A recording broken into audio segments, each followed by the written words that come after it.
Okay, here we are at part 2, and we're now going to discuss the theories of rape. Okay, they're the 4 that we're going to be discussing today. So sociocultural theories, feminist theory, social learning theory, and evolutionary theory. All right, sociocultural theory suggests that there are some aspects of the cultural organisation of society that might actually encourage men to rape. So what this is saying is that sociocultural theories state that in a society that has collective goals rather than individual goals, rape is rarer due to a sharing of group goals and having individual goals subordinated to the well-being of the group. So an individualist collectivist orientation means that the rights of the individual in relation to the rights of the group. In a group situation, the men may not rape, as that would not be the wishes of the group, and that is what is considered to be most important. Research has shown that in individualist societies, we see more rape, but there could be a whole lot of other reasons too that could cause this, so we need to keep that in mind. Gender inequality is simply the power of men over women and the use of rape to keep women subservient. And social disorganisation, where you live will determine what sort of person you are. Your peer group and the morals of your area will help to decide whether you will commit crime and what sort of crime you will commit. People who live in different societies have differing values and differing views towards rape. Feminist theories. So feminist theories is a really, really big theory. So we can't obviously cover all of it. So we'll just cover a few of the main points. So gender structure of society regarding control of women, this argues that rape is built into the gender structure of society, which suggests that controlling women buttresses male power. This can sometimes be achieved by the use of rape. Women were considered to be the possessions of men, and 100 years ago could not even vote. So we have come a long way, but we're getting there. Okay, so feminism would say that rape is simply about men using it to control the female. This will be a short part, this one, just to briefly give you a bit of background of some of the theories. Social learning theory suggests that rapists learn their pro-rape beliefs and attitudes from their social network. So this basically suggests that rapists learn to be rapists by learning pro-rape beliefs and attitudes from their social environment. And it's been suggested that the watching of violent pornography can aid in this. So there's a process of modelling and reinforcing. Think about how some men talk about women when they are together with a group of other men. Things like they might say they slap their woman around when she says no, or they may egg each other on to do this. Or inappropriate photos may be taken and shared around. But we really need to be cognizant of the fact that the vast majority of men will not do this. This is only a very, very small minority of men. Following this argument, use of violent pornography should increase propensity to commit rape. This argument is a little controversial. So if you watch it, then you will act out and do it. There is a relationship between the watching of violent pornography and the committing of violent rape, but it is a correlation at best, definitely not a causal relationship. How else could this be explained?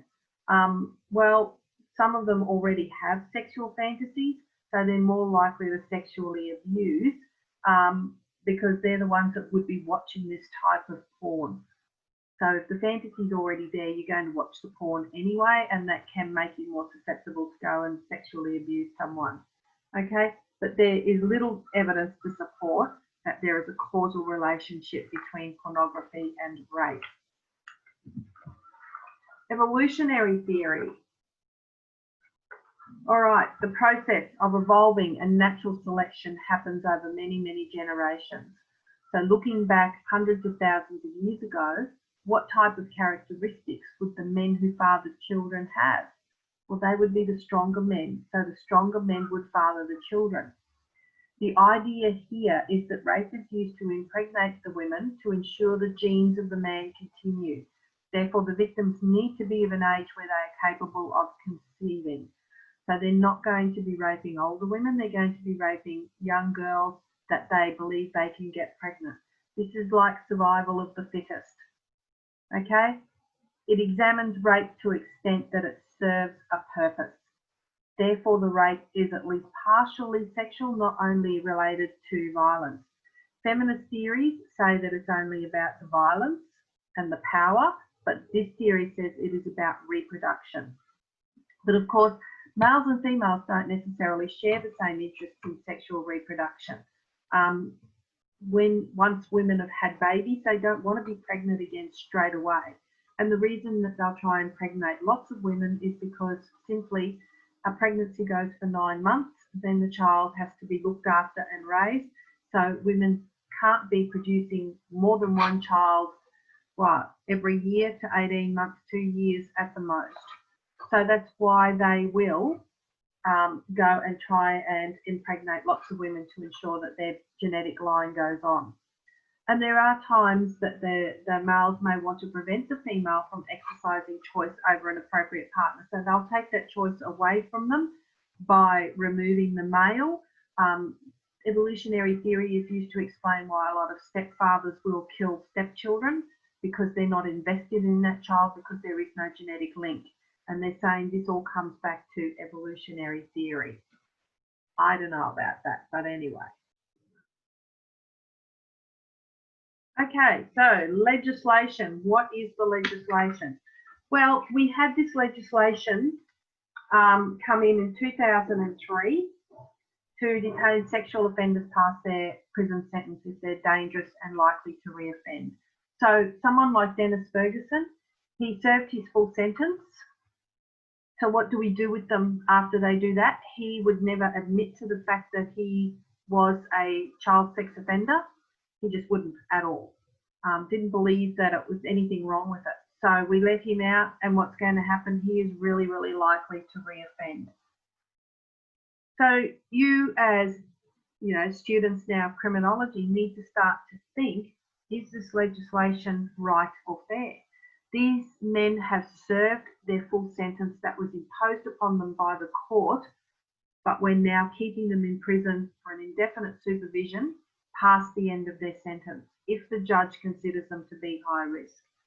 So what should be considered here? Should we be considering the risks to the community or the civil liberties of the offender? Do we have enough treatment for them in prison? What if they don't want to have treatment? That's the problem. Most of them are released back into the community. So these are the sexually violent predator laws. And it came in 2003 for Robert Farden, just before he was due to be released. This act was brought in to keep him in prison indefinitely. And he was only finally released back into the community in late 2018, I think it was, with no restrictions on him whatsoever. The research shows that he is unlikely at his age to reoffend. So far, he's managed to just disappear into the community, and finally the media are leaving him alone and not following him onto trains and things. Okay, so the objectives of this act are community protection plus rehabilitation for the offender. But I sometimes wonder if they were going to be rehabilitated, wouldn't that have happened while they were serving their sentence? And we do have the alternatives of using GPS and electronic monitoring, which is used, but once they have finished their sentence and been released with no conditions put on them at all, there is no GPS and electronic monitoring. Okay, so that ends part 2, which was just a quick one to get through the theory and the legislation. We'll now move on to some case studies and talk about actual people.